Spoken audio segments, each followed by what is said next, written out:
I'm Anthony Jones, and this is the Always Elevating Podcast. So, in your estimation, 2002, who was the best player? I should have got Mr. Basketball, dog.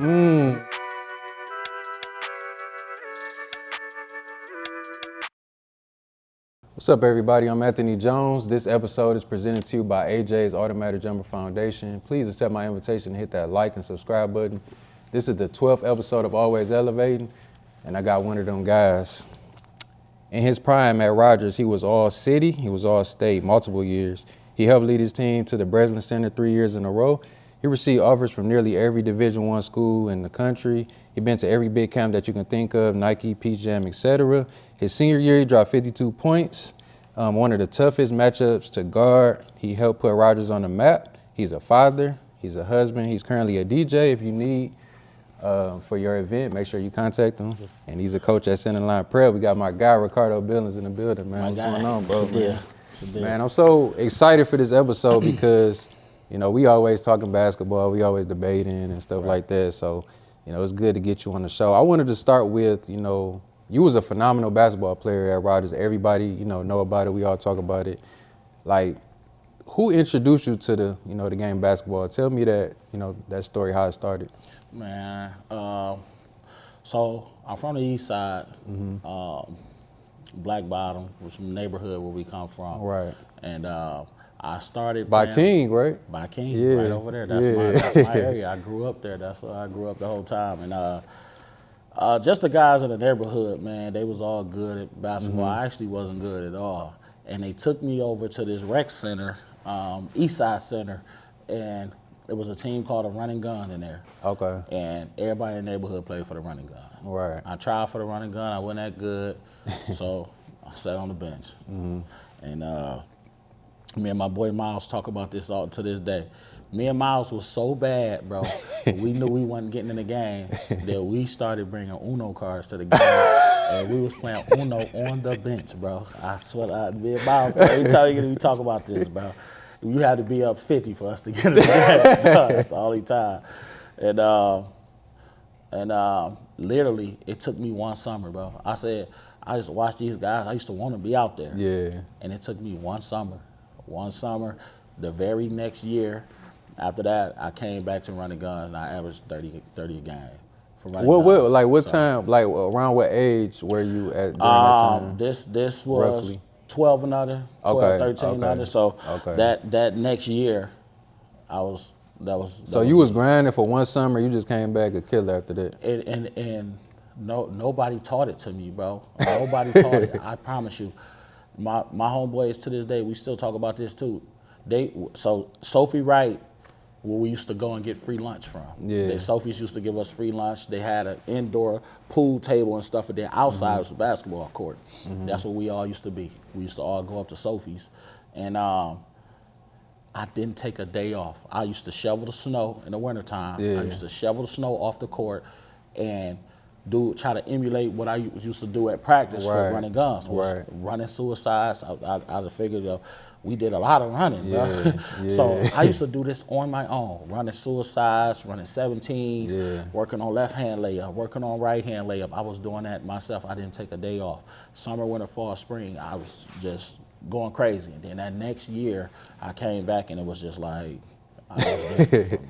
I had grew a couple inches. I was quick. And it was just like, it all panned off. It all panned out for me during that time. So you put in the work, man. This why I love doing the podcast, because I just, you know, we known each other for like maybe 15, 20 years, however long it's been. For sure. And I'm pretty sure, just like that, I didn't know that. I'm gonna learn some more things about you. Now, when I was doing a little digging, you know, for this, you know, this episode, I found out that you was also a phenomenal baseball player. I did not know that. You know, I played baseball myself, and I love playing baseball. And you maybe was so good that you could have went to the major leagues. Talk to me about that that journey. My people, my day ones, my people that's been with me throughout my career, they see me play basketball at my height, and they see me play baseball at my height, and they all to this day say I was a better baseball You was better, player. They all to this day say I was better. I started 18 and under as a 13-year-old. At shortstop. Oh my God. I won Golden Glove. That's crazy. At shortstop. Yeah. as a 13-year-old. So I remember when I was starting to play summer league. So I end up, I'm skipping a little bit, but when I go to Rogers that summer, and I'm still playing baseball, and Wayne State had all these coaches that was coming to see Rogers. It was a tournament up at Wayne State. I think it was Wayne State. I can't remember what school, but it was all these coaches was there, and I played for the Detroit. I played for the Yankees. Yeah. And I went to Niagara Falls with the Yankees. I ain't tell my coach or nothing, bro. I ain't say. I just you know it's crazy. That's the next thing I was just about to ask you. Tell me the Niagara Falls story. I went to Niagara Falls with the Yankees, bro, and we got whooped every game. We got whooped, like it was different there. It was like them boys was like different. Like, these traveling teams and all this stuff. Yeah. It was different, but I had a good showing. And me being so young there, it was a good experience for me. But I ended up getting in trouble. Like I got cussed out bad, man, when I got back, because it was like these coaches was coming to see you. Right. And you ain't say nothing. You skipped out, because I knew I was gonna get told no if I would have, excuse me, if I would have just went on my own. Yeah. You know what I'm saying? If I would have went and asked. So I just dipped out and didn't say nothing. Back then we ain't had no cell phones or no way to get in contact with us or nothing. So I just went, bro. And so you basically just picked baseball over basketball for that one type of day or event. Just for that time. And I didn't have nobody who was like, my baseball coaches are like the all-time greats, but I didn't have nobody who was like, let me take you to school for baseball, or let me get you into this school so you can play baseball or nothing. So that's why I believe basketball won out over baseball, even though I feel, and a lot of my friends feel, that I was a better baseball player, because coaches was coming for me for basketball. Right. Everybody wanted me for basketball, so I was like, just go ahead. And then I go to Rogers, who only got basketball. Right. They don't even have baseball, football, or nothing. Other than that, it was just cross country, track, basketball. That's it. And baseball kind of faded away a little bit. Wow. We're gonna get into Rogers, but I want to talk about, on a serious note. I know that unfortunately, you lost your dad at a young age. He was murdered. Can you talk to me, because you were young? How did that, impact you, when you was growing up? At the time, me being so young, I ain't really Around how old were you? Understand. My pops passed away when I was 10 years old. Okay, wow. When I was 10 years old, I lost my pops when I was 10. And at the time, I ain't really understand. My pops was killed.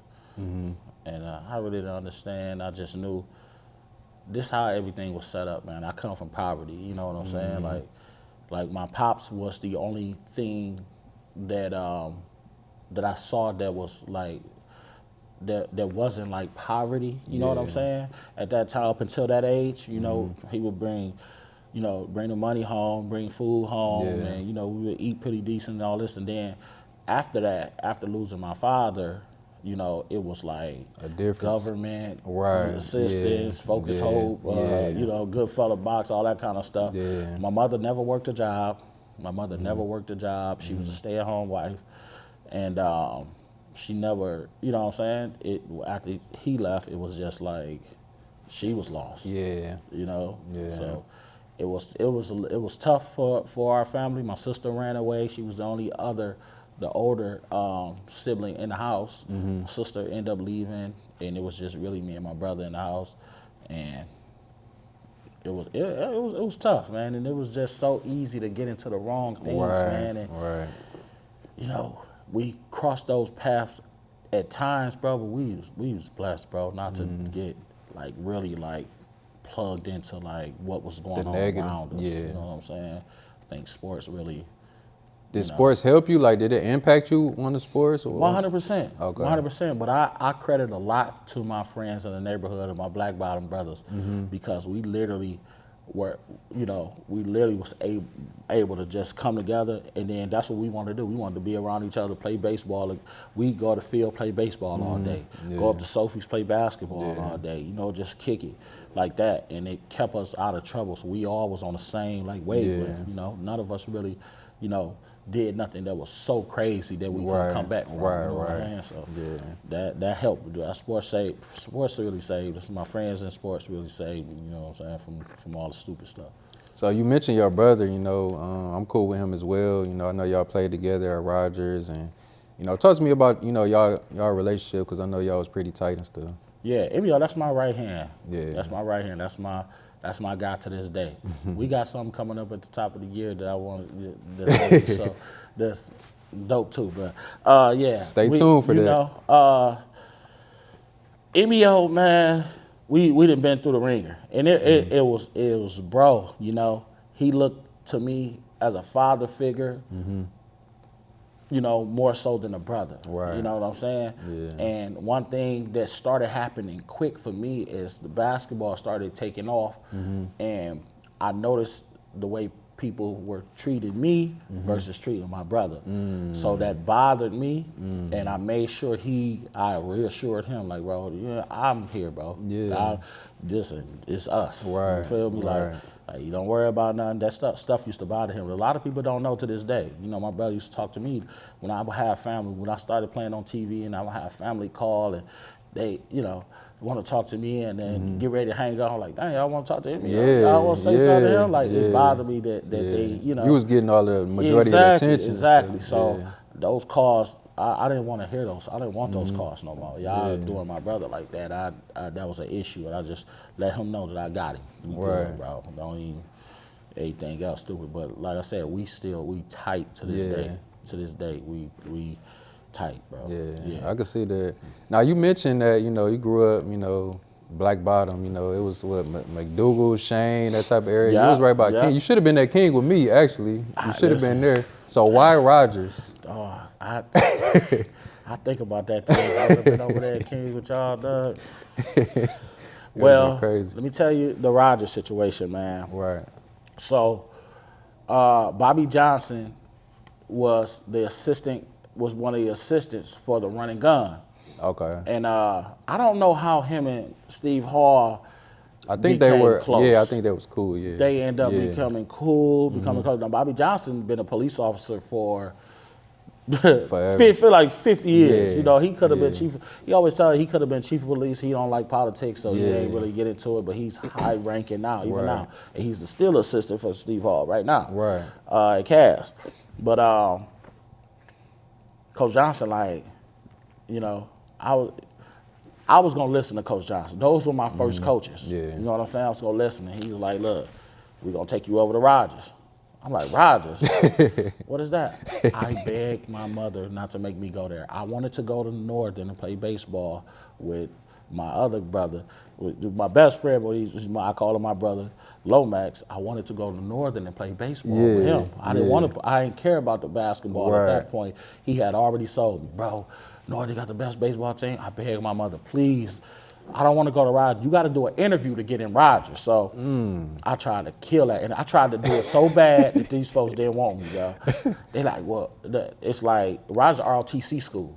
Okay. It's an ROTC school. It's half high school, and then they share a side with the elementary, too. Okay. And then it is co-ed, but if it's 250 students in there, if it's 250 students in there, 160 is male. Okay, so it's predominantly male, but we do got women in there. We did. So, and during the interview, I remember this. He said, "Well, why do you want to come to Rogers?" I said, "I don't want to come here. I don't want to come here." I looked at my mom. My mom was like, "You know, so parent faces." She's like, "I don't know." Like, I was trying to do everything I could, so I didn't want to go there, bro. Yeah. It was like, "You in?" I was like, "Oh." But it turned out to be the best thing for me, man. Okay. It turned out to be the best thing, being under Steve Hall, you know, under his tutelage, and then having him, his philosophy, and Coach Johnson and those guys, man, they knew what it was. And I can't say, I just know that, you know, being over at Northern, I don't know. You don't know what would have happened. You know, girl problems, dealing with the girls and all this stuff. I don't know what could have happened. Yeah. Being over there, I just know what did happen being at Rogers. You know what I'm saying? With Steve Hall and everything that he brought to the table for me. You know, I grew up over there. You know, he held me accountable to some things, that I use to this day. That built me as a man. You know what I'm saying? I use Steve Hall's philosophy in life. Right. You know what I'm saying? Yeah. So you know, we gonna get into Coach Hall for sure. I want to talk about the early PSL, like the late 90s, 98, 99, the early 2000s.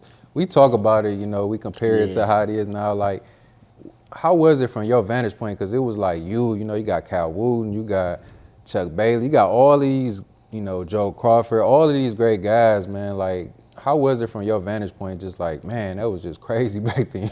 Man, I didn't understand what I was in at the time, but now when you look back now, like bro, it was amazing, bro. It was amazing. It was dogs every school, bro. My God. It was dogs, and that's another thing. Like we wanted to compete against each other. Right. We went over there and we played Chuck Bailey and them. I wanted to beat him, bro. I ain't like we had no fear of each other. We all wanted to play each other. Yeah. We had a close 3-way scrimmage. Refford and Rogers, Refford, and was it McKenzie? Rogers, Refford, and I want to say McKenzie, bro. And it was just stars. Like around what year was it? Was it like 02 or? This like? was nope. I come out of this might have been 01. Okay. This might have been 01 or 2000. Yeah. Like we all was like good. We all was like good, and it was crazy, bro. It was crazy. It was like DeMarcus and Wheat. You got to try to. You can't even bring the ball up on these boys, man. That's the kind of practice it was, bro. And then you got me, Chauncey, and Byron, and it's high flying. We throwing oops. We you know, it's full court pressing. We trying to get out of there. Then it was just ridiculous. Super man. intense. It was intense, man. It was intense. Like that was it felt like a pro environment, bro. Like college coaches would have wanted to come to see that type thing. You know what I'm saying? Yeah. And it was great, man. That time was like a great time, man. It built us all. You know what I'm saying? Right. So in your estimation, 2002, who was the best player? I should have got Mr. Basketball, dog. Let me tell you why. Tell you why, and I know why. This how I feel I ain't get it. I committed to Ohio State my junior year. Okay? Yeah. They're not about to get Michigan, who hate Ohio State.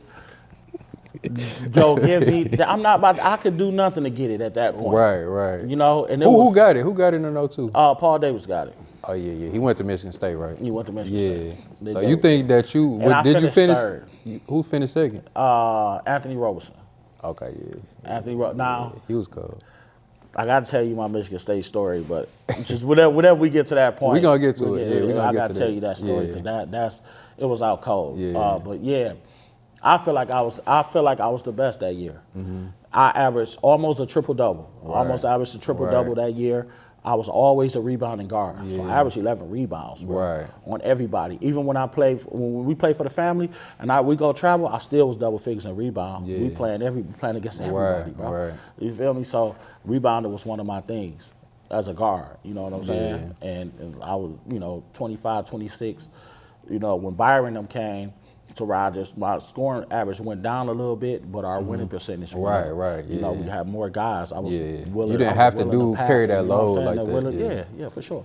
So you was number one. You, in your opinion, who would you say that was second? Then would you say it was Paul or Anthony Roberson? I mean, I guess I watched Anthony play. I watched Anthony play in I want to say one of them Christmas tournaments. He had a clip on him. He had a clip, bro. Oh my God. He had a clip, bro. He had a clip, but to this day, I still take.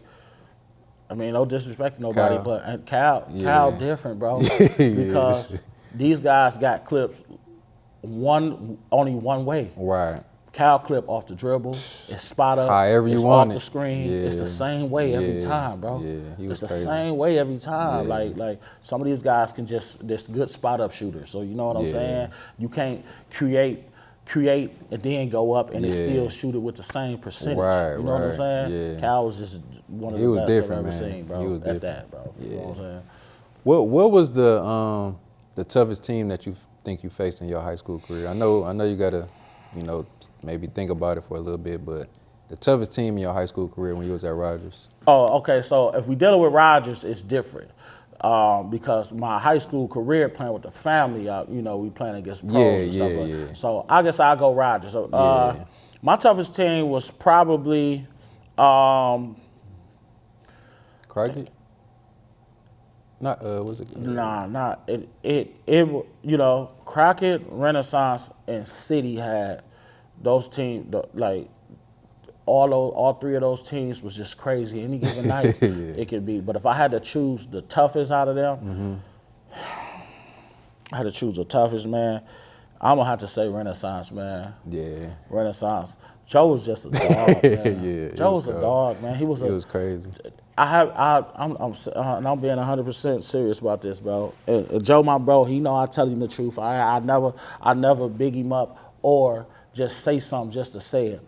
I've yet to see a dog like Joe to this day since Joe. Yeah. And I've seen guys that got dog on, they good players and this and that, but I haven't seen another Joe card, bro. I haven't. And he played with me with the family, so I got a chance to really see Joe up close and personal. Then when we went to Hawaii, he was at Central and I was at Ohio State. We played, Central played the Maui Invitational with us. You know what I'm saying? So I got a huge sample size of seeing Joe Carr, and he was just different, bro. He's just different at his size, bro. You feel me? Yeah. So let's take it back to Coach Hall, just legendary coach, man. I mean, numerous. I don't even know how many state championships he have right now. Talk to me about how he helped you in your career, and then I always believe that a great coach gives a player a piece of advice that sticks with them, like you were kind of alluding to earlier. What's something that he just some coaching advice that he gave you that just kind of just sticks with you until right now that you coaching? I literally use his teaching life skills through basketball model with my team. I use it throughout my entire life. It's how it's the life skills part. It's the life skills part of it that I use just daily. You know what I'm saying? And I do it through something that I love. You know what I'm saying? I guess that would be some of it. And then just accountability, man. I had some bad things. I had some things I tried to get out of, some hard work. I remember running cross country. It's mandatory. Yeah, it's mandatory. I hated cross country. It, bro. It's part of preseason conditioning. It's mandatory. Bro, what is that, 3.1 miles or whatever it is that we have to run? Man. We got off back and toward them woods, man. I tried to act like I sprained my ankle, bro.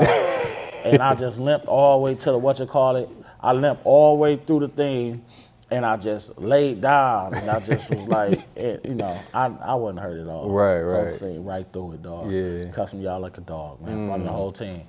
That day, I literally told myself I quit, bro. Ain't nobody want to talk to me like that, bro. I don't gotta play basketball. I want to play baseball anyway. I quit, and Steve Hall showed up at my crib that night, bro. He showed up at the crib.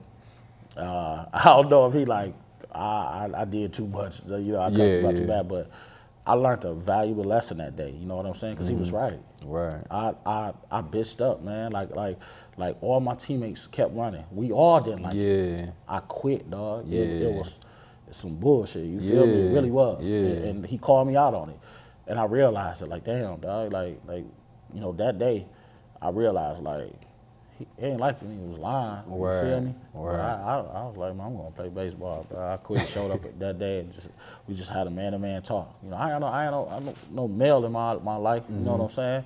Nobody had ever talked to me like that or cussed me out like that. Yeah. And it was something that I realized that I needed. You needed that. I needed it, bro. I needed somebody like that, and he just played that role. You know what I'm saying? In my life, if I needed something, I can call him. If I needed advice, we stayed in a project. We lived east side, going around. We were the west side. We moved west side and all this, and how everything. It don't matter where you was at. Yeah, he was always there. And Coach Johnson was always gonna be there anyways for me. Those was my first coaches. So Coach Johnson and Coach Quick. So, it's just I hold him as the greatest. I think he's the greatest coach. He's the GOAT to me. Yeah. You know what I'm saying? I've seen him do it. I've seen him continuously win. Yeah. Leave, come back and win Right. again. Win with this team. The names on the jersey change. Win. It don't even matter. It don't matter. Yeah. Win. He the win, common win. denominator. He the common denominator, bro. Yeah. And you know, whatever beef anybody got with him and people, you know, deal with it. Whatever you got, whatever you don't like, I tell him, I always tell him. Yeah. I speak to him. He always asks me to come and speak to his players and all that stuff. I do that. You know, I'm tied in with him. You know, it's, you know, forever. He basically helped you tremendously on and off the court. Tremendously on and off the court. That's you know, I live my life by that philosophy that I learned on the court. Accountability, not quitting. Right. Understanding it's a roller coaster, bro. It's literally like it's life, bro. Even when you up here, bro, it's coming down at some point. At some point, How you gonna handle it when you get down? How you gonna handle adversity, bro? You gonna quit like I did? You feel me? Or you gonna persevere. You gonna persevere, bro. That's how I live. So I teach my kids. I teach my son. Me and my wife got that relationship like that. You know what I'm saying? And because of it, bro, I live an amazing life, bro. Yeah. I live an amazing life, bro. You know, I'm at true peace. I'm able to do the things that I want to do. You know, I done put my wife and kids in the house they want to be in. You know, I'm able to just do the things I want to do because of that philosophy. I credit that to Steve Hall and my friends and people like John Taylor, who's my cousin, who pushed me. You know, when I was coming up, pushed me. I went and stayed with him. And he used to put me up against college players, and they used to elbow me and do all this, and I started crying and try to leave and all this, and he would grab me like, bro, no, you ain't going nowhere. Try to tell my mama, she like, look, that's your cousin, he got you, so, you know. So let's get into the recruitment, man, because like I said in the intro, you know, I'm pretty sure you had nearly every D1 school contacting you. You know, you talked about the Michigan State, you can tell that story. You ultimately signed with Ohio State. You know, just talk to me about that recruiting process, because you know a lot of kids are going through that now. Yeah, it was hectic for me, bro. It was a lot, man. It was a lot of coaches calling. I was getting pulled out of practice. It was a lot. Yeah. Calling the house. Was it like kind of overwhelming? It started getting overwhelming. Yeah. It really pushed me to just say, man, just pick a college, bro. Just pick a college, bro. And honestly, bro, I didn't understand the Ohio State, Michigan stuff. I didn't know it was like that. You know what I'm saying? I just, this shit gonna sound stupid, but one of my boys in high school put me up on watching Michael Redd. Okay. And my homeboy wanted to go. He wanted to go to Ohio State. I ain't know about Ohio State. I'm like, bro. Right. What about these other schools, bro? Why we going to Ohio State? What is that? Right. So this was one of my close friends who I went to school with. He played basketball with us. They like, bro, let's go to Ohio State. We gonna be Squinty Pan and Michael Redd. No, that's exactly what we used to say, bro. And I like, who is these people, bro? So he put me on the whole Ohio State thing, bro. Then I get to watching, you know. I'm like, okay, this kind of cool. Yeah, you know, yeah. I didn't know it was a rivalry like that. I didn't know Michigan hated them like that. And then, so everybody recruited me, man. I had calls from everybody. I got letters from everybody. The handwritten letters are the ones. Those is the ones. You know, they print the ones out. They send them to they send a them lot of of players, people. you know? Yeah. But when the coach take time to write it out, hands written, those the Yeah. ones that you really they like, yo, we want Right. you here. So I got a box at the house. They got all of it, bro. I got all that stuff. You know, I show RJ.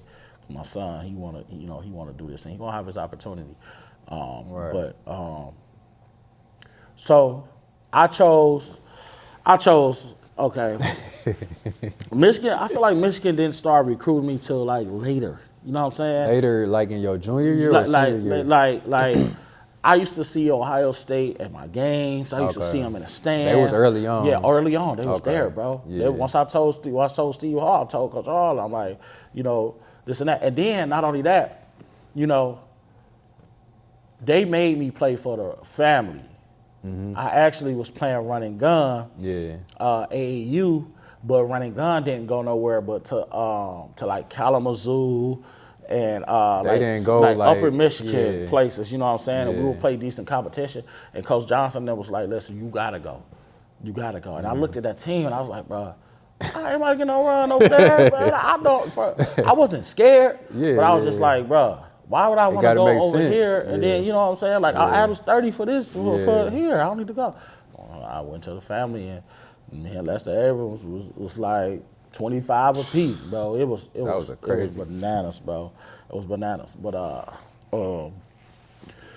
yeah, the recruitment was just crazy, man. Did you ultimately choose Ohio State just because they was there? You know, they showed the most interest that they really like wanted you. Did you? It was one of the reasons. They I felt like they kept it real with me. I remember Marquette. So Marquette, Wake Forest, Ohio State. I did have Michigan in my top 5, and then it was like Michigan or Michigan State. Michigan. Okay. Michigan. I didn't consider Michigan State yet. And then it was, I forget that my last school that was in my top 5, but I got recruited by everybody. So I talked to Marquette coach, and he like, listen, you're gonna come here. You're gonna do 1 year. And we're gonna send you to the NBA. You're doing 1 year. We send you to the NBA. And I was hyped, man. I told Coach Hall, and Coach Hall just gave me the advice. This is what he said. He said, you know, these guys' jobs are, how well you play is based on their job. You know what I'm saying? So if I don't play well, these guys get fired and stuff. So did they tell these players anything? So just be aware of that. He wouldn't say that's what he was saying. Right. He said, be cognizant of that. Understand that they're going to tell, you know, coaches are going to tell you anything to get you there. And once you there, you there. Right. You know, once they got you, you know, they do what they want to do at that point. So I was taken aback a little bit off of that. And I was like, dang, coach, you know, I'm like, damn, you shot my dreams down type thing. But that's not what he was doing. He was giving me some real advice about that, you know. And I really took that to heart. So, you know, I did have them. I was very close to Marquette.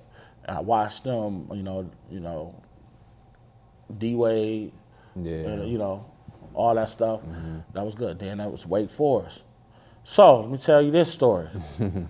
Before then, I get a call from my rival, Maurice Ager.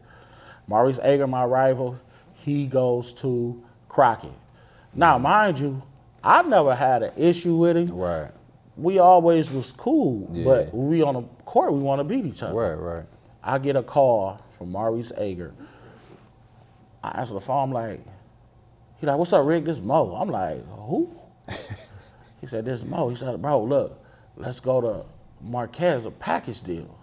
I was like, bruh, how you get my number, dog? like, bro, what? Like, how you get my number type thing? He like, bro, I'm going there too. I'm about to commit to him. And I was like, oh, okay, cool. That's what's up, man. And then I took them out of my top 5. Wow. Yeah, I didn't want to go there no more. Wow. I didn't want to go there no more. So I took an unofficial visit to Ohio State. Paul Biancardi. So first of all, Paul Biancardi and them came to my house. I stayed on Joy Road in America, West Side. And he just came on a bad day. The people across the street was into it with somebody. They was into it with each other. It was like 30 dudes sitting on the stairs. He was in my house, cars coming by, boom, boom, boom, our windows rattling, everything. He like, how do you guys sleep? Paul Biancardi, how do you guys sleep? Like, what's going on? Like, no, those guys are loud out there. We can hear from in here. He go to the door. We like, my mother, we like, no, don't say nothing. What's up with you? Like, don't do that. You know, you cause problems for us. You cause problems for yourself now. Like, he didn't, I don't know if he understood, like, you know, where he was at, you know, what was going on. But he showed up. He sat in my house for hours, and we talked. And then I ended up taking an unofficial visit up to Ohio State. You know, I took an official visit to Ohio State. And Jim O'Brien, he just told me, man, he kept it real. He like, man, we want you to play. We see big things for you. You come in here and you work your ass off, you're going to be able to do the things that you want to do. Right. I told him, I said, I want to play in the NBA. I do want to play in the NBA. It wasn't my, like, I didn't have dreams of it. You know what I'm saying? Like, everybody be like, man, that's my dream. You know what I'm saying? Like, what do people really like dream of shit like that? You know what I'm saying? Like, you know what I'm saying? Like, I never had a dream of that, but I did. You know, I wanted to do it. You know, or whatever. And he just kept it real. Like, you got to come here and you got to work. You're gonna have your opportunities to do it. This and that. I just liked everything about it when I went there. And then I took an unofficial visit to Michigan State. This was crazy. Michigan State sold me, bro. We was up there for like 5 hours with Coach Izzo. They sold me, bro, and I wanted to go there. And right before we get ready to leave, I never forget this question he asked me, man. Coach Izzo said, he said, you got any more questions? I really didn't have a question, but I was just like, so if I say I wanted to come here right now, then y'all just gonna give me a scholarship? I'm good? Yeah. And they told me that, we wouldn't even ask you to make that decision right now. I'll never forget it, because we got a verbal commitment from Anthony Roberson right now. So we basically waiting to see what he was gonna do. Oh, so you was basically like a second option to him? Yeah, I felt it was a slap in the face for me, bro. My brother, Emio, came with me, bro. Yeah. We went in, Emio pulled me to the side, like, he was sold. We coming here, bro. Yeah. This it. I'm like, bro, chill, bro. This. But I was with him. I was right with him, man. Yeah. Izzo took us around, everything. I seen the facilities, did everything. He put up on the projector and the screen and told me what I was gonna do and what role they wanted me to play. I loved it, bro. I was like, this it. This might be it. I think this it. Yeah. You know what I'm saying? And then that last question just turned everything up. It was just a slap in the face to me, bro. Like, nah. I was like, bro, I'm better than him, bro. You know what I'm saying? Just thinking to myself, like, nah, this ain't, this ain't cool. So you know what I'm saying? That just took them off, and then it took them off. It just took them off, and then I was just like, you know what? Let me get this process out the way. I'm done. Yeah. I'm ready to get it out the way so I can just focus on getting me a chip, bro. I wanted to win in high school. I wanted to win the chip, bro. I wanted to win the city. I wanted to win the state. Yeah. You know, but wow. I ain't getting either one. I love that story, man. Yeah. So I know you went to Ohio State a couple years, and then you ended up transferring to Oakland. Talk to me about why you ultimately, transferred to Oakland. Okay, so Jim O'Brien pulled us all on the inside football field and told us he was about to get fired. So his philosophy is, we make all this money off of y'all, and I don't believe in giving players money to come here, but I do believe that once you're here, I make millions of dollars off you. I should be able to help you. Right. He helped one of our foreign players in the country at war, family in a war zone. Yeah. He sent money to get them to help them out. Safety. Yeah. You know what I'm saying? Yeah. And it was a shame, bro, that they couldn't do that, bro, versus what they doing now. Right. You feel me? Yeah. He kept it real with us. He told us he was gonna get fired, bro. And he told us what he did. He told us what he did. And it was just crazy that, he said the NCAA found out about it. It's a violation. It's a violation, and that they're gonna fire me for it. And he don't regret it. He don't regret doing that right there. And it threw everything off, because if you look at Jim O'Brien's career, he don't really start freshmen, except Michael Redd. You got to be special. Yeah. Guess what other freshman he started? Me. I started.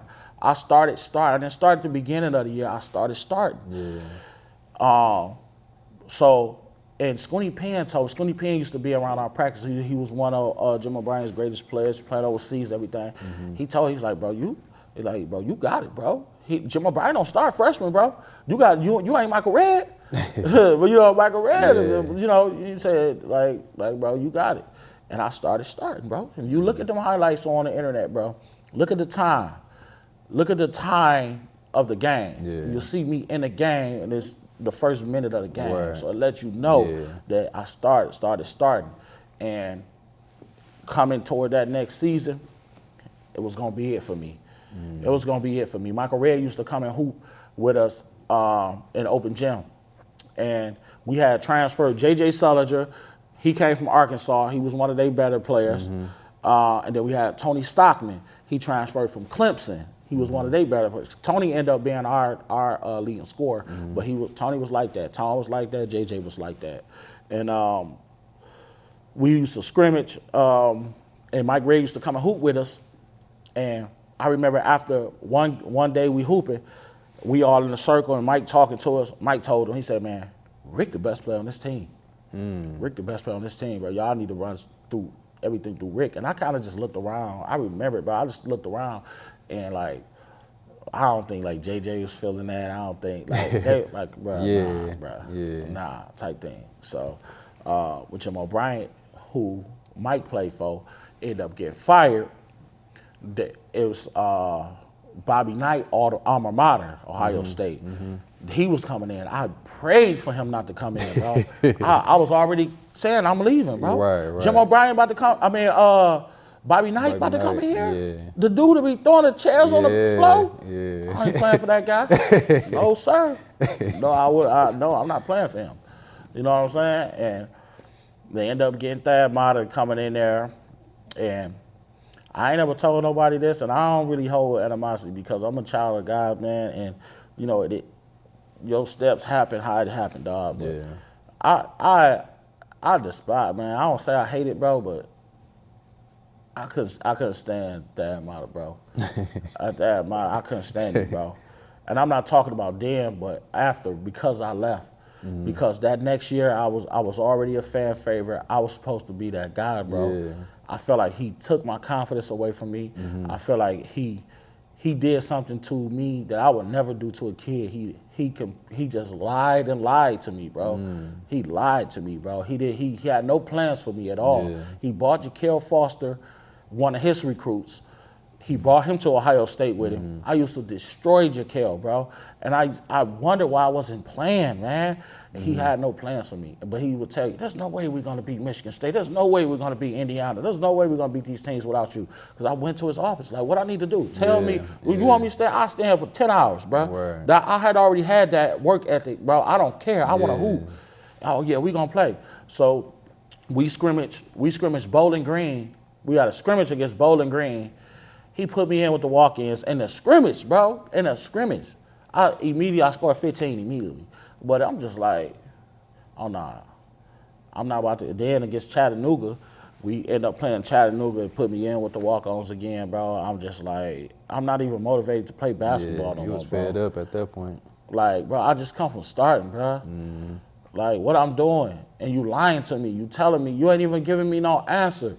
So I go to my assistant coach, Coach Monty, who coach, what Coach Monty at? Coach Monty, because his son real good right now. You know Monty. Oh, you talking about his son real good, man. He coach somewhere right now. Yeah. And he was just like, Rick, just keep working hard, man. You know, he couldn't tell. You know, he couldn't tell me. He's like, just keep working hard, man. The assistant coaches wanted me to play. You know, and I'm just like, so I go to Mike. I'm like, Mike, go talk to him, man. Tell him, like, man, he not playing me, Mike. Mike immediately go at me like, nah, Rick, if you ain't playing, bro, it's something you doing. I said, okay, well, why don't you just come sit in a couple practices? I told Mike that. Now I was playing good in practice, but them 2 practices that Mike came to, I was Jordan. Bro. I don't know. I was so motivated, bro. Yeah. And Mike was like, oh, if you playing like that and he ain't playing you gotta go. And I was like, what? He was like, you gotta go, bro. You don't wait too late. You gotta transfer. If that's what you doing, you showing him that and you not playing, you gotta go. So Mike was the one that put it in my head to transfer, bro. And I was like, I had never considered that. Even Thad not playing me, I never thought about leaving. I'm about to figure out how to get on the court. Yeah. You know what I'm saying? And it was just, I just went to, and then I'll go to Thad Matta, go in his office, and I'm like, you know, Coach, it might be a better idea for me to transfer. He didn't say, no, we got you. No, he was like, yeah, I think, you know. He was weird. You know, I mean, and then look, let me know if you need anything. I can call all the schools. If you need anything, you know what I'm gonna do? Yeah. We're gonna make it public, and then, you know, you still Ricardo Billings, they're gonna want you. And I was just, bro, it just broke me, bro. It just broke me, bro. Just like how enthusiastic he was. He was waiting. He was hoping that you. He was waiting for that, bro. He was waiting for that, bro. It took me a long time to get hatred out of my heart for that man, bro. Because I feel like he altered my basketball career, bro. You know what I'm saying? Like he altered everything that I felt was on the way to happen for me. You know what I'm saying? And it bothered me, bro. So once I made it public that I was leaving, everybody called. Georgetown, everybody was like, I could have went somewhere, but I was broke, bro. I was broken, bro. I was like, I'm going home. I don't even want to hoop no more. I'm going home. So my cousin John, who I was living with, who trained me a lot, I didn't go home to where I was my home. I went to his house. And I told him I quit. I'm like, bro, I quit, man. I don't want to play. And he was like, man, come on, bro. I'm like, nah, it's not happening. You too good for that. They got his phone number, and college was calling him. They was calling him. The biggest school, not the biggest, but I just remember how adamant George, I was close to like, just go to Georgetown, bro. But I said, I don't want to go. I want to stay. I want to be at home. You want to be at the crib. I was already in Ohio with nobody, no family. I come from a tight friend, you know what I'm saying, setting, tight coach setting, and I was off on my own. I felt like I had no one. When Thad Mata did that to me, I wanted to be at home, bro. Went home, so I told him, I was like, listen, I'll go anywhere. Who want me? Central, Eastern, Western, Michigan State. So then it was like, well, if you transfer within conference, you're gonna lose another year. You're gonna lose a year. You can't transfer within conference. So Michigan State immediately out. I was like, who wants Western, Eastern, Central? Anyway, I go. I don't care. It ain't about the school. Then Cal Wu come from Rutgers to Oakland. Sean Hopes played for the family with me. He at Oakland. They put the full court press on me. I was out there. They ain't had to do nothing. Once I found out they was there, I was there. What I didn't know was, originally I didn't care for Greg Campy. You know what I'm saying? But even though that's my guy now, I'm cool with him, and he showed me a lot of love. But back then, early on, I didn't really care for him. You know what I'm saying? So.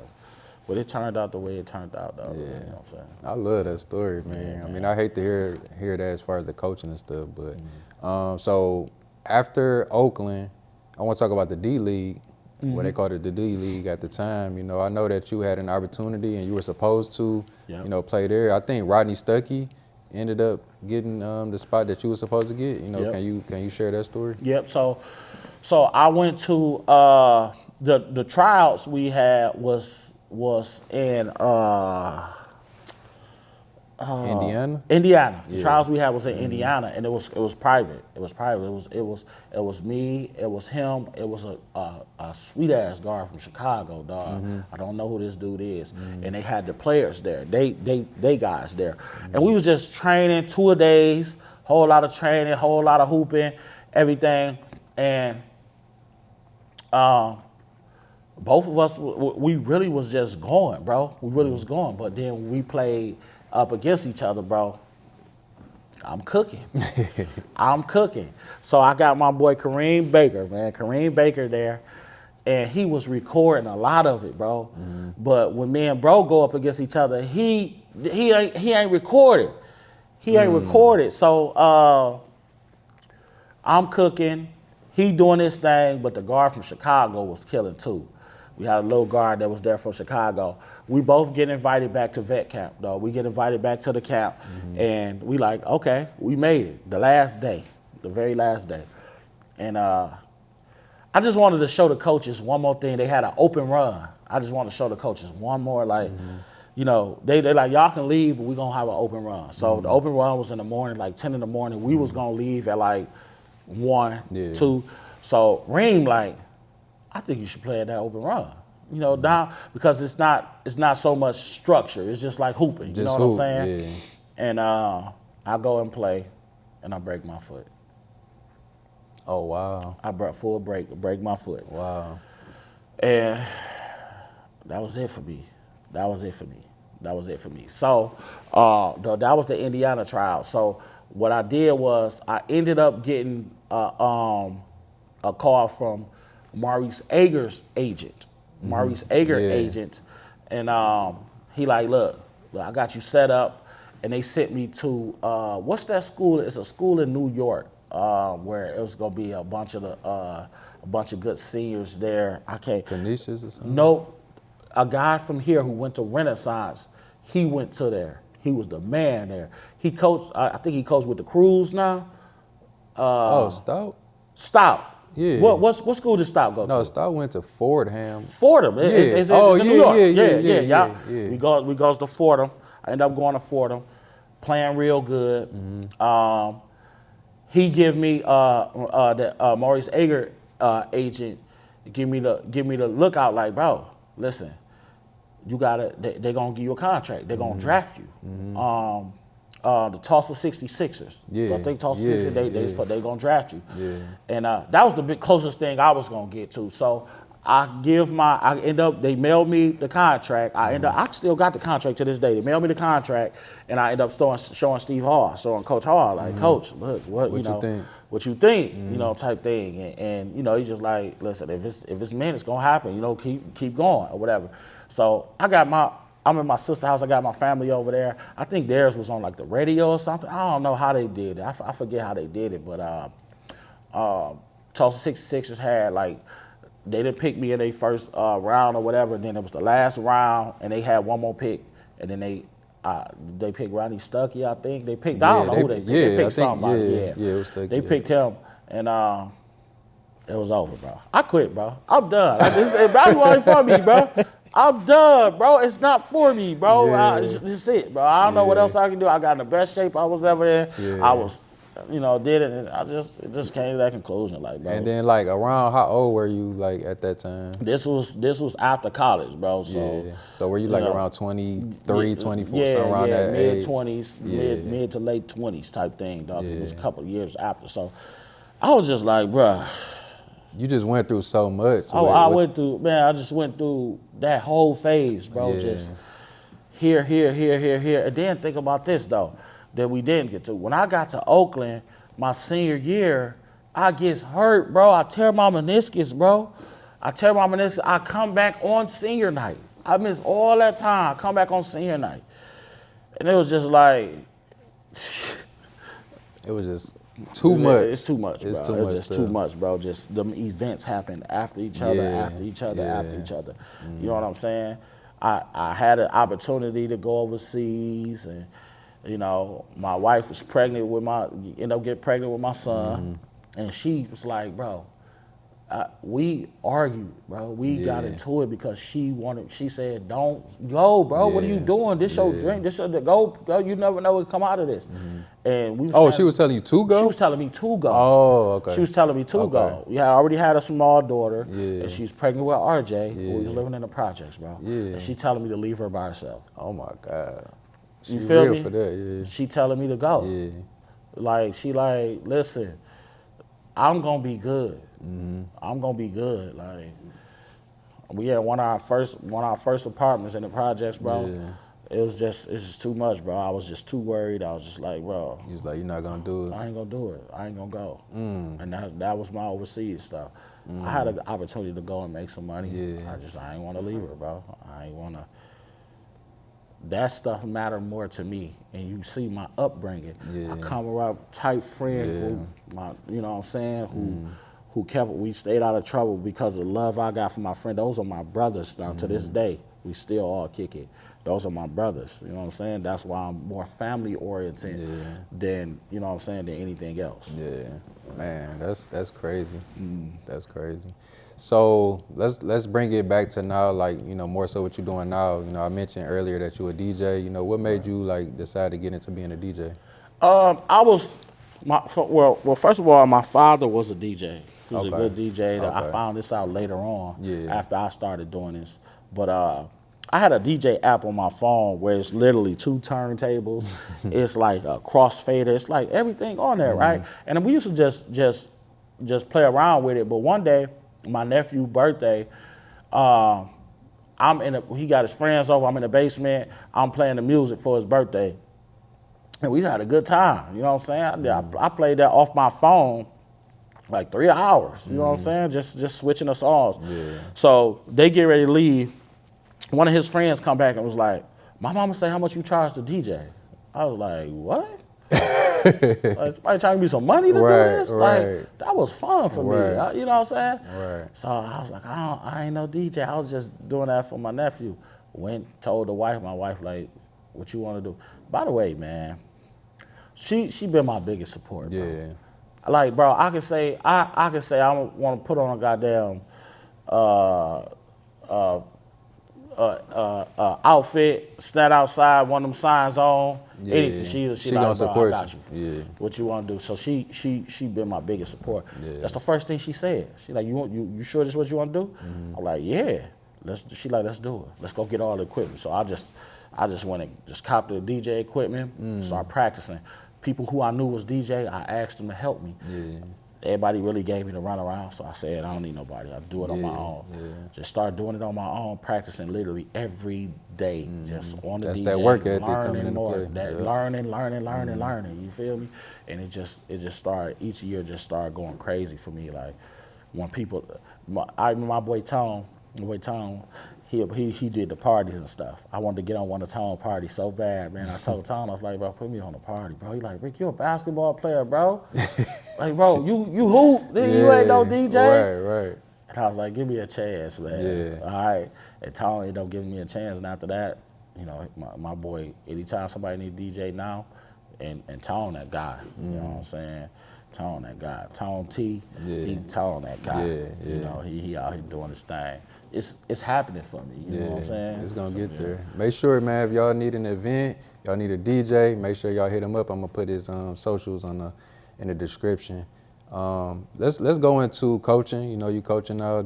You know, you just had your first year coaching. You know, I don't want to coach at all, man. It's just so much that you got to deal with. Just briefly, I know you could talk about it like on and on, but just briefly, just talk about, you know, your first year experience. It was just different. It's new. It's the reason why I understand why you don't want to coach. You know, especially you. First of all, bro, people, I don't know if they know, but elite automatic jumper. I always want to just say something just because you my bro and I just want to roast you and say something. But it's true. That fucking jumper was automatic, bro.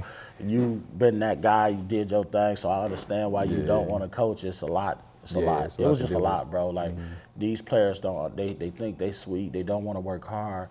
They don't want to follow. I got the blueprint for you, bro. Yeah. I can tell you how to get. We've been there. It's not easy. It's gonna take some work. You can do it. I got the blueprint. So it's a you know, just trying to get the feed into the players and get them, you know, to understand what it takes. That's all, you know. Do you think that what is like the toughest challenge you think of coaching the young kids today? Is it kind of what you were saying, or do you think it's something else? I think their generation is so many things pulling on them, man. So many things pulling. You know what I'm saying? Because I teach too, so I'm a teacher too. So I teach advanced PE. So I see them in the gym playing against each other, and the love they get from their peers for trash, like they're trash. Yeah. But their peers think it's sweet, and they get that love, and that right there is what they bank on. They think that's sweet, so I gotta get that out their mind. We really got. I love my boy DJ. His thing changed the mentality because it's really how they think, bro. Yeah, that's where it starts with 90%, 95% here, bro. Once we change this, how they think, I think it'd be good. Yeah. Let's talk about, you know, when you play your comp, your NBA comp, who would you say that you know, your game was closest to in the NBA? Most of the like 6'3", 6'4" guards, I like to say Baron Davis type guard. When I tell RJ about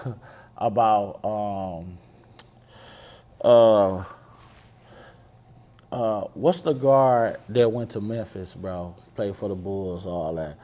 He was cold, bro. 6'3". Went to Memphis College with Chris Douglas Roberts, bro. Oh, you talking about Derrick Rose? Derrick Rose. Yeah. When I tell you know, RJ, like I was, you know, flying through the air like Derrick Rose. I had some of those type of hops. Ja Morant type hops. You know what I'm saying? I was just a little stronger. You know what I'm saying? Right. I used to do a lot of that stuff. Yeah. man, get up out of here, bro. You ain't done. But, you know, those are kind of guards, those 6'3", 6'4", strong guards that, you know, like that I said, like more so like a Baron Davis, shoot a little bit, really get where I wanted to get on the court. I posted up, Baron post up. I posted all of, if you was small, I was posting you up. If you was big, I was gonna go by you. You know what I'm saying? So it was like I had a best of both worlds type thing. Yeah. Who would you say your toughest 3 players that you faced when you was in high school? I just recently said this in an interview, bro. The toughest player that I ever played against was Rashad McCants, bro. Rashad McCants, he was crazy. Rashad McCants was different, bro. I didn't even. That's when I first realized what type of players NBA players are, bro. And we was playing them in high school. We played them at, I think, Boo Williams for the family. That's the only team that really like beat us bad. Nobody really beat us because it was Rashad McCants and it was what's the point guard they had at was it Felton? Raymond Felton. Both of them two was on the same AU team, and they had a couple other guys, and they was just different, bro. You know what I'm saying? So I would say Rashad McCants was the toughest player I ever number played one. against. Who else? I'm gonna say Devin Harris. Devin Harris was at Wisconsin. Devin Harris had like 68 points on us in 2 games. Oh my God! So he went for 30-something both games, bro. It was just easy work. You know what that matchup reminded me of, bro? Remember that episode of Fresh Prince, bro, where Will played against my man and he thought he was from some prep neighborhood or something. But I was like, bro, I'm like you, bro. Right. That's what it kind of felt like. But only difference is Will was the man too. You know what I'm saying? I wasn't the man. It was just I'm trying to guard this dude, dog, and he was just different. So I'd say Devin Harris, and then who last? Last person gonna be Amari Stoudemire. Oh yeah. And which I only guarded him for a little bit. For stupid switches though. Amari was at Nike camp shooting threes, really. You know what I'm saying? He was doing what he wanted to do. You know what I'm saying? Amari was at Nike camp shooting threes and doing what he wanted to do, bro. It was like these guys are just another world. A whole nother level. Yeah, so let's do your toughest 3 PSL, like when you was in Rogers. Who would those 3 be? Your toughest 3 when you was at Rogers in the PSL? Joe Carr. Okay. Couldn't stand Joe, man. Strong. Just strong. Defender. He gonna get up. And one nothing you can do about it. Yeah. He'll foul you, bro. Like he was just strong. And those times he was just a dog. You know what I'm saying? It was like it wasn't nothing that the guards really was able to do. He switch off on you. It don't like you because you taller than him. You was about to be able to back him down. Right. Because he wasn't going to accept it, type thing. So Joe for sure. Cal was a dog, but he wasn't hard for me to guard because Cal's really just got his jump shot on. And Cal gonna give you 30 with a smile on his face, bro. You ain't gonna rattle him. He ain't gonna rattle him. You can talk shit, he just smile at you, bro. He just laugh at you and just give you 30. So I definitely gotta say Cal, and then Ricky Paulden, bro. Ricky Paulden. I forgot about Ricky Paulden. Rick changed the whole dynamic of the game once he, you know, they running oop plays for him and all that kind of stuff, bro. He was just stronger than everybody. 6'5", athletic, bro. Yeah, so I had to give it to Rick Paulden when I say PSL. Let's fast forward to the NBA. Before we get into top players and things like that, what is the current state of the NBA like for you? For me, is we love basketball all our life and stuff like that, but I'm not as passionate. I'm still passionate, but not as, and I don't like some of the rule changes. Like how is it from your vantage point as far as the current state of the NBA? I just take it for what it is at this point. You know what I'm saying? And I look at the entertainment aspect of it and the money aspect of it, of what they trying to do. I see it clear now. You know what I'm saying? I like the NBA when it's playoff time, man. When they gotta play and they gotta win. They gotta play hard. Now you gotta play hard. So that's when I really tune in. Like I miss all these games, bro. It ain't. I done seen all the highlights. They are year in and year out. Somebody gonna score 60. Right. Somebody gonna have 80 one year. Somebody just had 59 last night or something. Somebody gonna score 80 one year, bro. And it's not gonna it's tough for sure, but it's just not. It don't feel the same. You know what I'm saying? So, just watch it for the entertainment. But it's this player named Luka Doncic, man. No, don't say nothing about him because we gonna have our own little segment on him. Okay, all right. So, who is your top 5 NBA players? You don't got to do it in order if you don't want to, but who would be your top 5 players? Bro, I don't really got no top 5, but I say the people I like watching the most, man. You know, it's tough. I like Anthony Edwards, man. I like what he's becoming. Yeah. You know what I'm saying? He ascending for sure. Ascending. I like what I think he's gonna be. Some of these players you look at and you like they selling, bro. Yeah. You know, they ain't gonna be. They very good. Right. They're great, or maybe even great. But they ain't none. I think Anthony still got space to grow. Yeah, he do. You know what I'm saying? So I like watching Anthony Edwards. I like watching Shea. Yeah. I like those guys who you can't speed up. You can't make them like Shea do what he want. You know what I'm saying? And so I like watching Shea. I like watching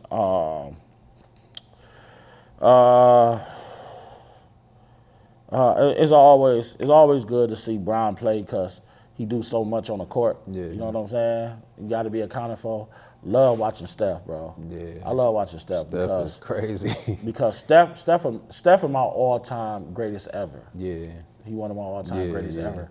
And he changed the game. he changed the game. He changed the game. I put Steph on my Mount Rushmore, and it's only 4 people up there, on the Mount Rushmore. So I do put Steph on the Mount Rushmore. Okay. I love watching Steph play because, we the same height, bro, and I know what it take. I done seen every single defense that you can put on one player, bro, and he getting guarded by 6'9", 6'10". These wing fours are taller than ever now, bro. They was big when we played. Right. These dudes, they can handle the ball are 7 feet now. Yeah. You feel me? So those are guards now. So love watching Steph play. And then if I had the last one, I'm gonna go with my Piston, bro, man. Cause I think he could. I think he ascending. And I think he can be better. Yeah. But what's his name? Cade Cole, bro. Yeah, but I think he can be better. I think he's going to be better. I think he got a ceiling too. I think he's still ascending. I just go with those players right there. We got to talk about Luka briefly. We be trolling each other. We be talking about Luka. I'm a huge Luka fan. I think he, one of the best. You're not that high on him. What's your, thoughts? I am high on him, bro. You're not high on Luka, I am. man. We just talked about this the other day, bro. I literally criticized one thing, bro. And when I do that, you and Who? The other, he could play too. And he hoop too. I can't think of his name. Ivo. I can't think of his name. Whatever. Y'all take it. If I criticize somebody, y'all take it as I don't like him. I literally only criticize how bad of a defender he is. And y'all can't even, y'all said yourself. He do play bad how defense. horrible. Like he literally takes everybody out of rotation based on how his man beat him so easy that I got to slide. And now my man. And then he got to slide. And now his man. He affects the whole. Exactly. Yeah. Offensively, he's one of the greatest that we ever will see. We probably won't see nobody that's fat and slow like him. You know what I'm saying? Because I hate. He's still average 30. You can't do nothing about that in the NBA. But defensively, it bothers me, bro, that he hurt his team. He hurt his team based on how bad defense he played, bro. Did you have that same energy when Harden was, because he was basically doing the same thing? Did you feel the same way? If you want. I wish I got my Facebook page. My old Facebook page got stolen. Oh yeah, my old Facebook page got stolen from me. I wish I had that page, bro. His same thing. Okay, you was consistent. That's what I be wanting. Yeah, bro. He didn't get back on. It'll be a one-on-one defense, and you just get right past him, bro. Yeah. I hated him. I hated that, bro. I hated that, and I got fed up with it to the point I said, you know what, dog. I'm tired of seeing him scoring tighter. He just shooting the ball, this and that, bro. He's not even going to be able to get his team a championship, and he got the championship talent, because of how bad the defense he played. Yeah. So I criticize him the same way, bro. Okay, that's good. As long as you was consistent, that's good. So really quick, who you got coming out the East? I know it's early, things can change. It could be trades, injuries, but as of right now, who you got coming out the East? Without bias? Without bias. All right. I still think it's just gonna be hard to beat. I don't know, man. New York look good. I don't know. I can't think. You don't got Boston coming up? Oh yeah, Boston. Yeah, Okay. Boston. Yeah, I bet against Boston last year. They proved me wrong. Yeah. I'm not that high on Tatum, bro. Yeah. I think he's great, but I'm not. Yeah. You know. I agree with that. Who you got coming out the West? You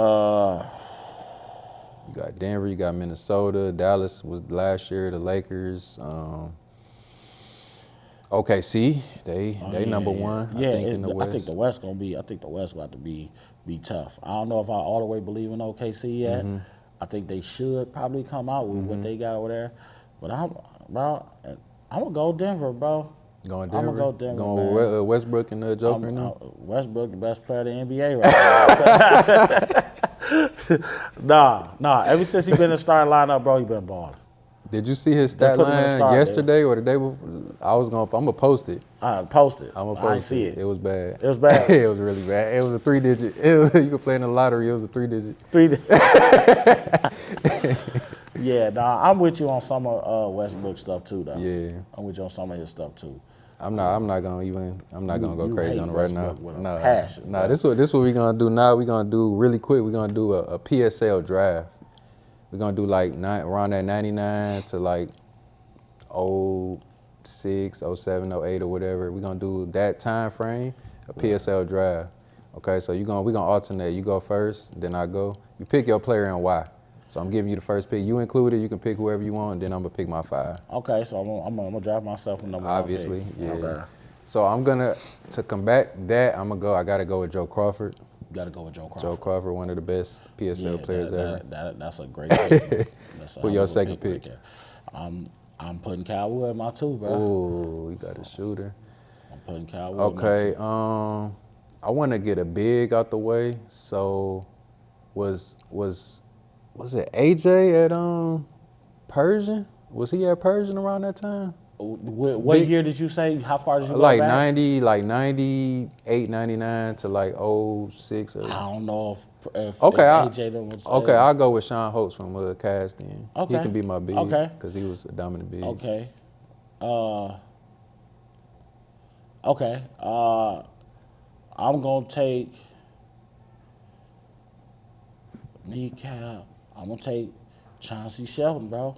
I'm gonna take Chauncey Shelton from Rogers because Chauncey was 6'5", bro. And Chauncey was a dog. Yeah, he bro. was. He was a dog, bro. Yeah, he was. So I'm gonna go Chauncey Shelton. Okay, so you Rogers, got Chauncey, bro. you got Cal, I got Joe, I got Sean Hopes. So for my 3rd, I'm gonna go. Oh man, I could go with this one player that was so cold, but people don't know about him though. I might have to take him anyway, though. People, you may not remember this dude. People may not remember, but he was cold. I'm going with Ray Green out of Fred Douglass. Ain't no way in the realms of hell I can't remember Ray Green. We played Ray Green. Oh, you remember then. Our scout report was stop everybody else. 30. It don't matter. It's just nothing nobody could do. Oh, man. He was cold. That's a great pick, bro. I love Ray Green. Dog. And I swear I didn't prepare for this. I freestyled it.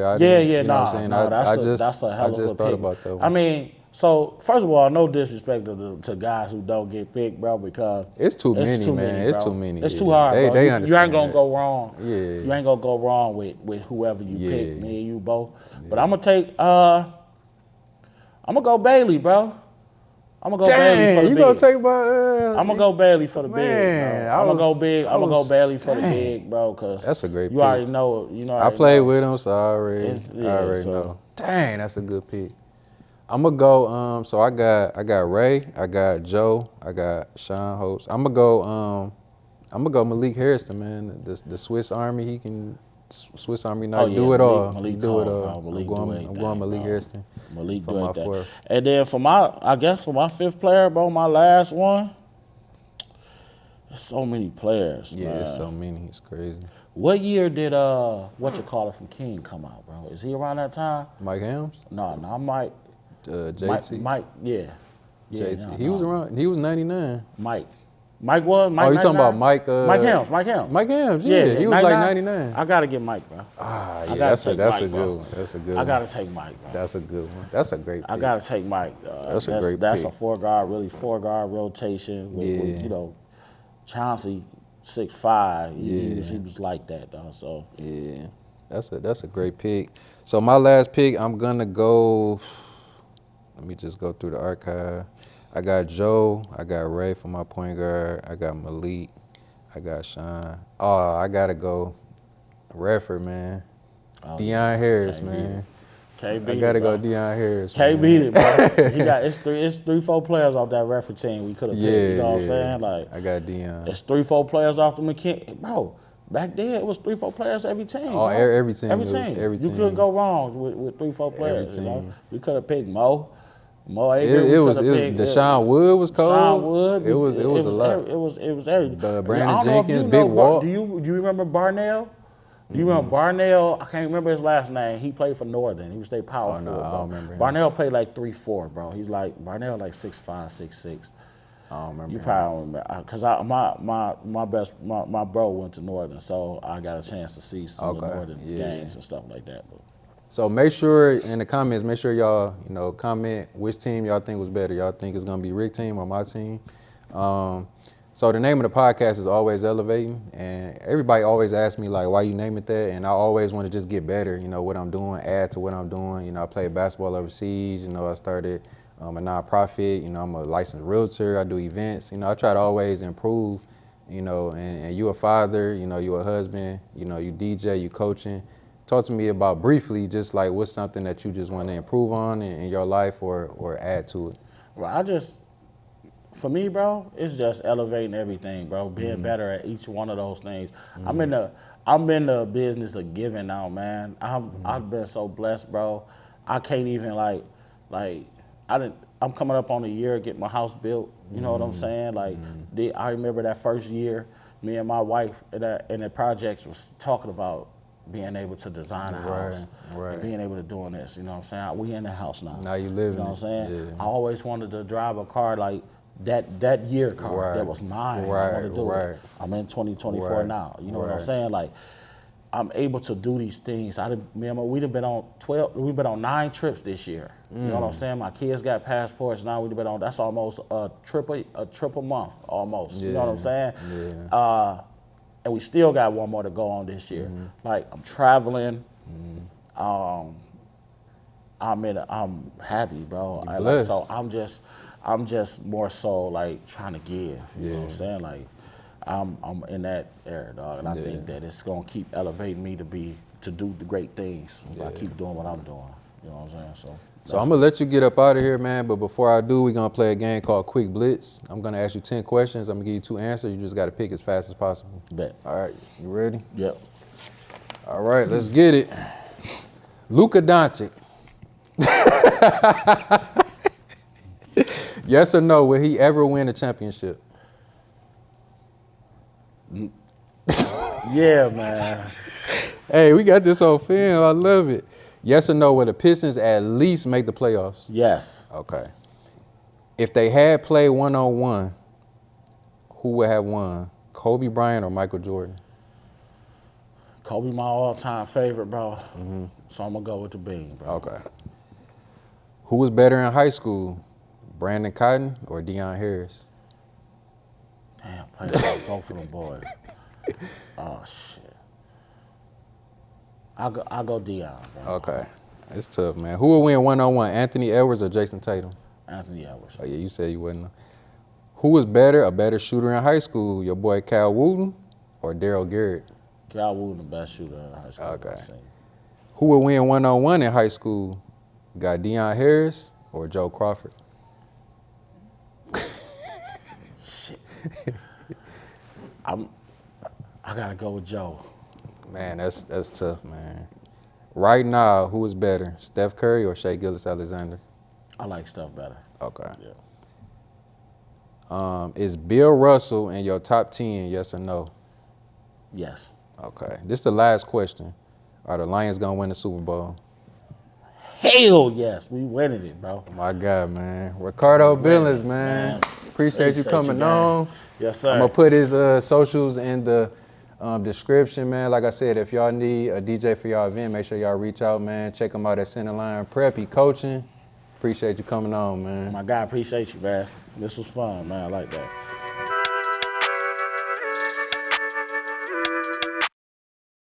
It's your boy AJ, Mr. Automatic Jumper. Make sure you like and subscribe. We're going to be dropping every week on the Always Elevating podcast. Stay elevated.